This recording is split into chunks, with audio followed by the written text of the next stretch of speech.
तो चलिए छात्रों, आपके यहाँ पे डिमांड पेपर कक्षा आपका 6 का पहला ही पेपर आपका यहाँ पे हिंदी का होने वाला है। आपका हाफ ईयरली 2022-23 का पेपर आपका आ चुका है। परीक्षा आपको 3 घंटा आपको समय मिलेगा। देखिए यहाँ पे आपका 7 नवंबर का आपका हिंदी का आपका पार्ट 2 में आपका लेके आ चुका हूं और इस पार्ट में A to Z क्वेश्चन आपका 1 से लेकर इसमें देखिए आपके 22 क्वेश्चन है, 50 नंबर का पेपर है। तो 1 से आपका 22 तक के सारे आंसर मैं आपको बताने वाला हूं। पिछले वीडियो में आपको यहाँ पे 10 तक का आंसर मैंने आपको ऑब्जेक्टिव का दे दिया था, लेकिन इस वीडियो में 1 से लेकर पूरे 22 तक के आंसर दे देंगे। आप अच्छे से कर लीजिएगा। पूरे नंबर आपको यहाँ पे 50 से 50 नंबर आपको यदि मिलना है, आप चाहते हैं कि हम यहाँ पे पेपर में गर्दा मचा दें, तो एक एक क्वेश्चन रट लेना, आप यहाँ पे टॉपर बन जाओगे। ठीक है, देखिए सबसे पहले आपका यहाँ पे खंड आएगा, इसमें आपके 10 क्वेश्चन होंगे। तो यहाँ पे देखिए पूरा पेपर है आपका, एक एक क्वेश्चन का आंसर आपको एक ही वीडियो पर कंप्लीट मैं आपको आंसर दूंगा। इसके बाद आपको यहाँ पे लघुत्तरी क्वेश्चन आएंगे आपके 11 से लेकर 20 तक के क्वेश्चन, और इसके बाद आपके यहाँ पे आगे आपका यहाँ पे 22 क्वेश्चन। ठीक है, टोटल आपके यहाँ पे लास्ट क्वेश्चन आपका 22वां है और 22 के 22 क्वेश्चन आंसर आपको मैं आज के इस वीडियो में देने वाला हूँ। चलिए फटाफट इस वीडियो को स्टार्ट करते हैं और एक एक क्वेश्चन का आंसर आपको यहाँ पे प्रोवाइड करते हैं। ठीक है, देखिए आपका यहाँ पे ये देखिए आपके सारे क्वेश्चन आपका 13वां 14वां और इसके बाद आपका 15वां 16वां और इसके बाद आपका यहाँ पे 17वां 18वां 19वां 20वां। ठीक है, और इसके बाद आपका दीर्घ उत्तरीय क्वेश्चन आएगा 21 से 22 और इनका आंसर आपको हम यहाँ पे ये आपका लास्ट क्वेश्चन का 22वां हो जाएगा। तो चलिए फटाफट इनके आंसर देखते हैं। यहाँ से वर्कशीट तैयार करना प्रारंभ करें। पहला आपको खंड आता है बहुविकल्पी क्वेश्चन, 1 से लेकर 10 क्वेश्चन आपके इस बार ऑब्जेक्टिव होंगे। देखिए क्या लिखा है, निर्देश में लिखा है प्रश्न को पढ़कर नीचे दिए गए विकल्पों में आपको सही विकल्प चुनकर लिखना है। तो आपको यहाँ पे एक देखिए पैराग्राफ लिखा है, एक गांव था, गांव के लोग मुख्य धंधा खेती था और यहाँ के लोग पूर्ण रूप से बरसात के पानी पर निर्भर रहते थे और गांव में एक ही तालाब था, उसका पानी भी दीपावली में सूख जाता था, जिससे गाँव वालों को पानी के लिए परेशान रहते थे। गाँव वाले का एक स्कूल था जिसमें लगभग 200 बच्चे पढ़ते थे और एक दिन स्कूल के प्रधानाध्यापक जी ने बच्चों को समझाया कि गाँव के तालाब में सालों से मिट्टी और गाद जमा होने से इसके पानी के भराव की क्षमता कम हो गई है और सब मिलकर श्रमदान करें, तालाब की मिट्टी निकालकर उसे बाहर कर सकते हैं। अगले दिन ही इस काम का सिग्नेचर हो गया और बच्चों के साथ गांव के लोग तालाब को गहरा करने के काम में लग गए। 1 महीने में बिना किसी खर्च के तालाब में गहरा हो गया और अगली बरसात में तालाब लबालब भर गया और इस साल गांव में पानी की कोई कमी नहीं है। अब देखिए ऐसा क्वेश्चन करने के लिए आपको यहाँ पे सबसे पहले यहाँ पे क्वेश्चन दिया गया है कि मिलकर काम करने से क्या होता है। आपको आंसर लगाना पड़ेगा भाई कि काम कभी पूरा नहीं होता, काम सरलता से पूरा होता है, काम कठिनाई से पूरा होता है, काम बिल्कुल बंद होता है। राइट आंसर हो जाएगा काम सरलता से पूरा होता है। सेकंड क्वेश्चन, बरसात शब्द का समानार्थी क्या है। देखिए तो बरसात शब्द का आपका समानार्थी क्या, वर्षा होगा, पानी होगा, बूंद होगा या फिर फुहार होगा। देखिए तो बरसात का आपका यहाँ पे वर्षा आपका राइट आंसर हो जाएगा। इसके बाद वीडियो अच्छी लगे वीडियो को आपको लाइक करना है, साथ में चैनल को सब्सक्राइब कर देना है। क्वेश्चन तीसरा, तालाब लबालब भर गया, इस वाक्य में विशेषण क्या है। तो विशेषण क्या होता है आपका, विशेषता बतलाना। देखिए तो तालाब तो भर तो गया है लेकिन कैसा भरा है, लबालब भरा है, यानी आपका इसकी ये विशेषता हो जाएगी। इसके बाद देखिए क्वेश्चन चौथा, श्री गणेश होना मुहावरे का अर्थ क्या है। तो श्री गणेश होना का इसका आपका अर्थ होता है काम आपका शुरू होना। राइट आंसर आपका ये हो जाएगा। और इसके बाद पांचवा क्वेश्चन, श्रमदान शब्द में प्रत्यय शब्द क्या होगा। देखिए तो आपका श्रमदान में आपका यहाँ पे प्रत्यय शब्द होगा वो आपका हो जाएगा आपका यहाँ पे प्रतीक। बात करें प्रत्यय आपका हमेशा शब्द के अंत में जुड़ता है और उसके आपको अर्थ में परिवर्तन करता है। तो श्रम धन आपका दान, यहाँ पे आपका दान इसमें हो जाएगा प्रत्यय हो जाएगा। और इसके बाद देखिए यहाँ से क्वेश्चन आपका 6 नंबर स्टार्ट होगा। पहले आपको इसकी सूचना पढ़कर आपको समझना पड़ेगा क्या लिखा है। ग्राम पंचायत भवन, ग्राम पंचायत सकनापुर, तहसील पिपरिया, जिला होशंगाबाद। ठीक है, यहाँ पे नेत्र शिविर परीक्षण के बारे में आपको जानकारी दिया गया है। ठीक है, तो इसी के आधार पर आपको यहाँ पे आंसर देना है। देखिए सबसे पहले इसमें देखिए सूचना में दिए गए शिविर के लिए कौन से, देखिए क्वेश्चन आपका लिखा है सूचना में दिए गए शिविर के लिए कौन सा व्यक्ति पंजीयन कराना चाहते हैं। दांतों के रोग ग्रस्त लोग या फिर त्वचा के रोग से, आंख संबंधी या फिर आपका पेट संबंधी। तो इसमें आपका सिंपल दिया है। देखिए नेत्र की बात कर रहे हैं ना, तो जब आपका नेत्र आपका शिविर यहाँ पे लगा हुआ है तो नेत्र शिविर में हमेशा आपका क्या होगा, आपका नेत्रों का आंख संबंधी समस्याओं का आपका यहाँ पे क्या होगा, ग्रस्त व्यक्ति का समस्या होगा। तो आपको राइट आंसर यहाँ पे बी नंबर करना है। इसके बाद क्वेश्चन, शिविर का आयोजन क्यों किया गया। पैसा कमाने के लिए, लोगों की सेवा के लिए, प्रचार प्रसार के लिए, फिर आपका गांधी जयंती मनाने के लिए। तो सिंपल सी बात है, ये आपका है लोगों की सेवा करने के लिए। जो आपका शिविर होता है लोगों की सेवा की जाती है। इसके बाद क्वेश्चन, शिविर का आयोजन किसके द्वारा किया गया। तो आपको यहाँ पे आंसर करना है। देखिए जयप्रकाश अस्पताल द्वारा किया गया, या फिर जनपद पंचायत के द्वारा, या फिर ग्राम पंचायत के द्वारा, फिर आपका जिला आपका पंचायत के द्वारा। देखिए तो आप इसमें देखेंगे तो ग्राम पंचायत भवन लिखा है ना, तो आपको यानी आपका ग्राम पंचायत के द्वारा इसमें किया गया। देखिए आयोजक स्थल ग्राम पंचायत भवन, पंचायत रसमनापुर, ठीक है। तो आपको यहाँ पे सिंपल सा आपको यहाँ पे ग्राम पंचायत आपको यहाँ पे लिखना पड़ेगा, किसके द्वारा, देखिए तो आपको यहाँ पे लिख देना है ग्राम पंचायत के द्वारा, आपको यहाँ पे राइट आंसर हो जाएगा। यहाँ पे आपको जयप्रकाश अस्पताल द्वारा आपका नहीं होगा। इसके बाद देखिए क्वेश्चन, नेत्र शिविर में आपकी भूमिका क्या हो सकती है, तो जांचकर्ता की, पंजीयनकर्ता की, आयोजनकर्ता की, या फिर स्वयंसेवक की।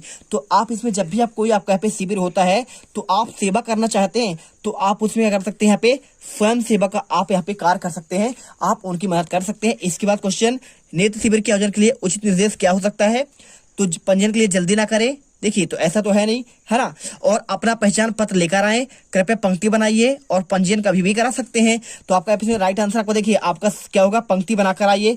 बिल्कुल आपको शिविर में आपको लाइन से आना चाहिए। इसके साथ पंजीयन कभी भी करा सकते हैं। देखिए आपको यहाँ पे आंसर ये तो होगा नहीं कि कभी करा सकते, एक आपका निश्चित टाइम होता है, अपना पहचान पत्र लेकर आए। तो आपका दूसरा और यहाँ पे तीसरा आपका सही होगा, राइट आंसर को बी नंबर पर लगाइए। इसके बाद क्वेश्चन देखिए, गैर से लेकर आपके 20 तक क्वेश्चन आपके यहाँ पे लघुत्तरीय क्वेश्चन है। पहला क्वेश्चन लिखा है इसमें 11वां नंबर, तिरंगे के विषय के जानने के लिए आप कौन कौन से प्रश्न करना चाहेंगे, कोई 2 प्रश्न बनाकर लिखिए। देखिए पहला, भारत के वर्तमान भारतीय ध्वज का डिजाइन किसने तैयार किया, पहला आपका क्वेश्चन ये हो सकता है। दूसरा क्वेश्चन, झंडे में चरखे की जगह चक्र कब अस्तित्व में आया, आप ये क्वेश्चन कर सकते हैं। साथ में कटुक वचन मत बोला, पाठ के आधार पर निम्नलिखित शब्दों के आधार पर लिखते हुए उनका वाक्यों में प्रयोग करिए। 3 नंबर क्वेश्चन है, पहला लिखिए इम्तिहान, देखिए तो आप लिखिए इम्तिहान का अर्थ होता है परीक्षा होता है, और वाक्य में प्रयोग कर दीजिए बच्चों के बोर्ड के इम्तिहान सिर पर आपका आ चुका है, यानी पास आ चुका है।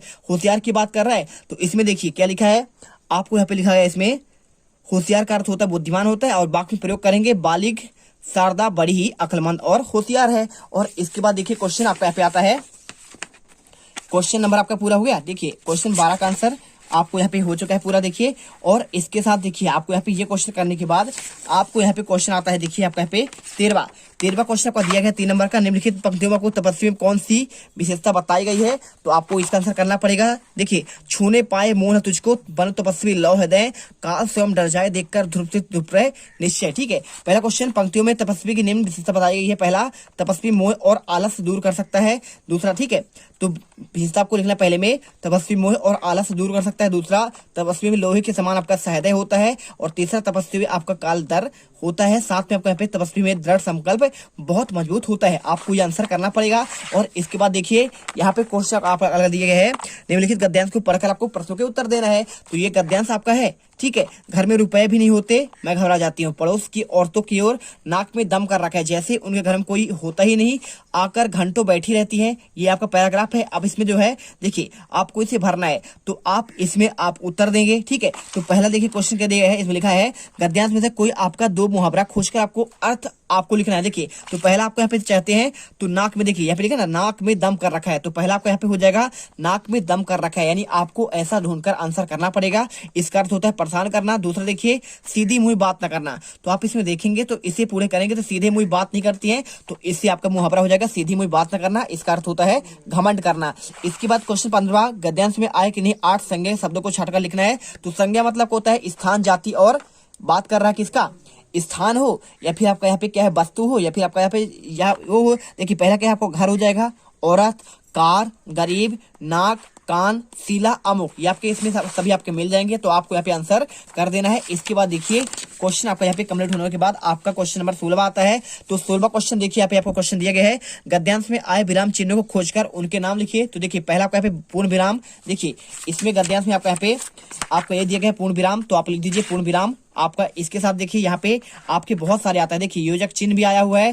साथ में आपको यहाँ पे देखिए पूरा आप देखेंगे तो यहाँ पे बहुत सारे आपके लिखे हैं, अल्पविराम भी यहाँ पे है, तो आप इसी के आधार पर आप लिख दीजिए। इसमें देखिए प्रश्नवाचक भी आया हुआ है, साथ में अल्पविराम भी आया हुआ है, और आपका संयोजक चिन्ह 4 आपके हैं, तो 4 का मैंने आपको लिखा दिया। 3 नंबर क्वेश्चन। इसके बाद देखिए क्वेश्चन 17, मेरी पत्नी अपने हृदय सागर के निर्मल आंसू को रोक ना सकी, तब तक मेरी मन स्थिति समान हो गई थी। इस पंक्तियों आपको शब्दों में लिखना है। तो इसलिए इन पंक्तियों में रचनाकार पत्नी अपनी पत्नी के बारे में बताते हुए कहते हैं कि मेरी पत्नी इस घटना पर रोने लग गई और तब तक रचनाकार की मानसिक स्थिति आपका समान हो गई थी, ठीक है। आप इसे आंसर कर लीजिए। निम्नलिखित शब्दों को जोड़कर आपको नवीन शब्द बनाना है। देखिए क्या है, दे धन अवसान, आप आंसर करिए देहावसान, और इसके बाद विवाह धन उपरांत लिखा है तो आंसर कर दीजिए विवाहोपरांत हो जाएगा। और अल्प धन आयु करिए बराबर आपका यहाँ पे अल्पायु हो जाएगा। और मत धन अवलंबी, आपका आंसर यहाँ पे मतावलंबी हो जाएगा। ठीक है, 3 नंबर क्वेश्चन। और इसके बाद देखिए 19वां क्वेश्चन, रहीम ने उत्तम प्रकृति और कुसंगति की बात किस दोहे में कही है, तो आप इसे कर दीजिए जो रहीम उत्तम प्रकृति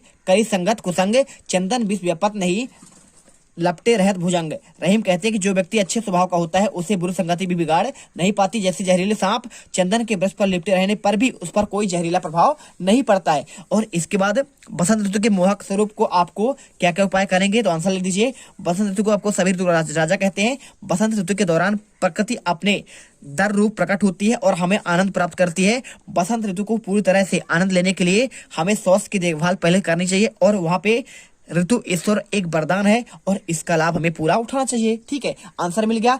इसके बाद क्वेश्चन देखिए आपका यहाँ पे, देखिए क्वेश्चन आपका यहाँ पे आता है दीर्घोत्तरी क्वेश्चन, और इसका आंसर आपको करना है। यहाँ पे आपको इसका भावार्थ लिखना है, तो इसका आपको भावार्थ लिखने के लिए बहुत सिंपल है। 5 नंबर क्वेश्चन कैसे करेंगे, देखिए यहाँ पे आपको देखिए, आओ प्यारे वीरे आओ, देश धर्म पर बलबली जाओ, एक साथ सब मिलकर गाओ, प्यारा भारत देश हमारा, झंडा ऊंचा रहे हमारा। तो आपको यहाँ पे इसका आंसर देखिए आपको मिल जाएगा। कभी इन पंक्तियों के माध्यम से वीर पुरुषों का आह्वान करते हुए कहते हैं कि हे वीरों आओ और हमारे देशभक्ति के देश धर्म पर बलिदान हो जाओ, आओ हम एक साथ मिलकर गाएं, और यह भारत देश हमारा है और हमारा झंडा ऊंचा सदैव ऊंचा रहे। और इसके बाद देखिए क्वेश्चन का 22वां क्वेश्चन, 22वां क्या लिखा गया है आपको, इसमें ये लिखा गया है, देखिए आपको यहाँ पे आपको सिंपल से आपको लिखना पड़ेगा।